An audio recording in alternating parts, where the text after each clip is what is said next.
Hello, my internet chums. This is Dan again from Blotworks. So this is, I think, part four now of my series of workshop videos looking at my developing my balance lamps from the initial idea through to the final thing, whatever that final thing will be.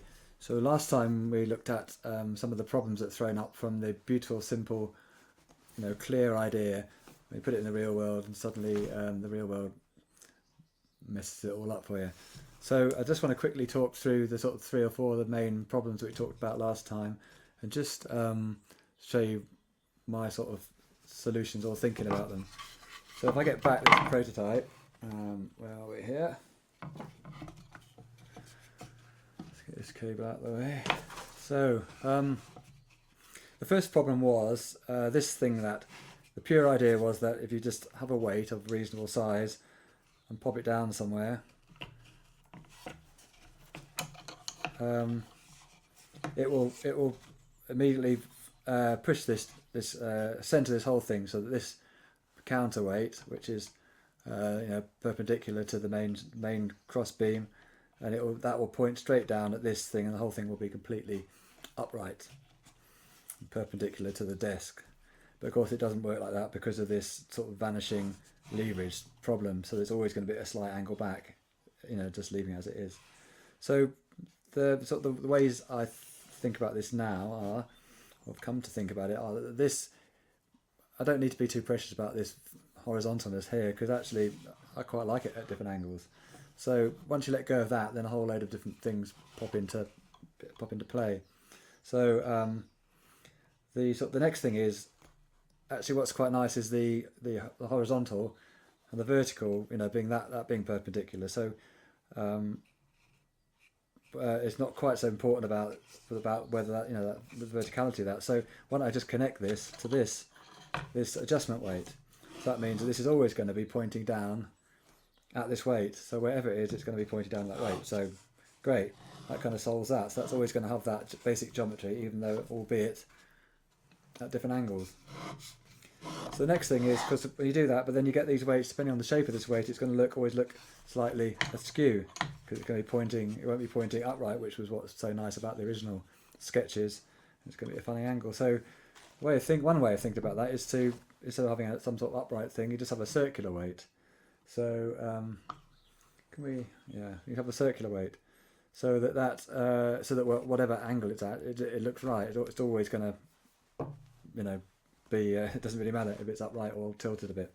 And then you have it free moving on here. So this is just slides on there, so you can move it to where you want it. It just holds it in position that way, but this weight still really does the job of holding that in position, and then it just keeps that all joined up. So that's that. Then the other thing is that you can, of course, once you've sort of fixed this geometry by moving that will hold it where it is, and then you can actually, it means that by moving this counterweight here, it changes the centre of gravity of the whole thing. So rather than it just changing the angle of this relative to everything else, it's now changing the angle of the whole thing. So by moving this weight backwards and forwards, I can now actually adjust that so it is doing what it should have done in the first place, or I hoped it would do, which is to now be upright. So if you want it that way, you can just move that weight. So then just make sure that this weight is adjustable enough to allow you to do that easily, in a way that's fun and satisfying, because that's the whole point of this sort of thing for me.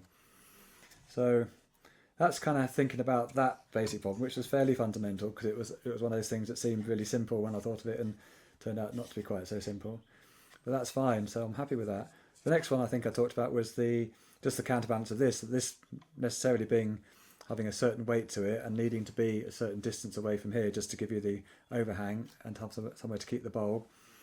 But you needed to have quite a serious weight here so it operated in a short space to keep the whole thing balanced.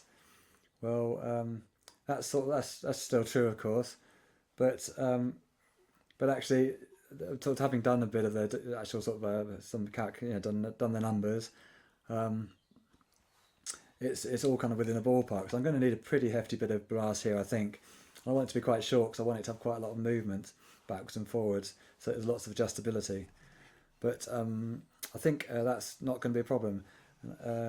and also, you know, because the whole thing is now sort of, because of this solution, this is all now kind of a works together in a sense. So and likewise with the cable, which is, you know, my biggest problem. I think I said, well, there's not much we can do about that really. We're going to need a cable. I can certainly minimise it. There's various things I can do to minimise it, which could be, I could, you know, I could attach it maybe to the rocker, or I could route it down through here somehow, and have it coming out here so it wouldn't affect the balance of all this. But now that this is all joined up and that is basically joined to that, it's much less of an issue, because because it is affecting the whole weight, which is more substantial, rather than just quite a delicate balance, which was just the arm before. And also we've now got this adjustment thing here, so we move this where we want it to be, and then we adjust this, and this will now take into account everything from the weight of this to the weight of this, and the effect of the cable, whether that's either the springiness or the weight of the, you know, the actual weight of it. So it will, so you can set it at any angle you want just by moving this adjustment weight.